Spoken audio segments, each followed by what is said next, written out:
అప్పుడెప్పుడో shooting start చేసి ఉన్న పలంగా సరైన ప్రమోషన్స్ లేకుండా ఇప్పుడు రిలీజ్ అయిన ఈ అప్పుడో ఇప్పుడో ఎప్పుడో మూవీ మీద నాకైతే పెద్దగా ఎక్స్పెక్టేషన్స్ ఏమీ లేవు.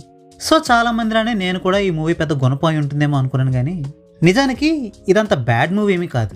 అంటే నా ఉద్దేశం సినిమా బాగుందని కాదు సుమా, సినిమా బాగాలేదు కానీ మరీ ఘోరంగా తట్టుకోలేనంత దారుణంగా అయితే లేదని నా ఫీలింగ్. యాక్చువల్గా ఐడియా లెవెల్లో చూస్తే ఈ మూవీలో చాలా పాజిటివ్స్ కనిపిస్తాయి. నిఖిల్ ఒక లవర్ బాయ్లా కనబడడం, సుధీర్ వర్మ తనకిష్టమైన క్రైమ్ కామెడీ జోన్లో మూవీ తీయడం, మంచి సాంగ్స్, లొకేషన్స్, సినిమాటోగ్రఫీ ఇవన్నీ పాజిటివ్సే.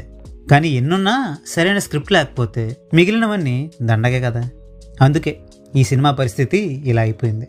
ఈ మూవీ స్టార్టింగ్ నుండి ఎండింగ్ వరకు అక్కడక్కడ మూవీ బాగానే ఉందనిపిస్తుంది. ఆ వెంటనే ఇదేంట్రా బాబు అని తలపట్టుకునే సీన్లు వస్తుంటాయి.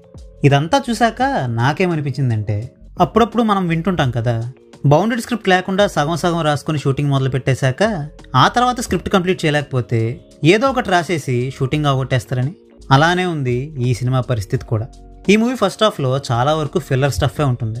ఈవెన్ ఇంటర్వెల్ పాయింట్కి వచ్చాక కూడా అసలు కాదేంటో రివీల్ అవ్వదు. అఫ్కోర్స్ మూవీ స్టార్ట్ అయిన దగ్గర నుండి ఒక చిన్న సస్పెన్స్ ఫ్యాక్టర్ ఒకటి నడుస్తుంటుంది, కానీ అది మరీ అంత ఇంట్రెస్టింగ్గానూ ఉండదు. ఈ మూవీలో ఉండే మెయిన్ ఇష్యూ కూడా అది కాదు. అసలు ఇష్యూ ఏదైతే ఉందో దాన్ని ఆల్మోస్ట్ ప్రీ క్లైమాక్స్కి కొంచెం ముందుగా రివీల్ చేస్తారు, కానీ అప్పటికే మనకి ఈ మూవీ మీద ఇంట్రెస్ట్ పోతుంది.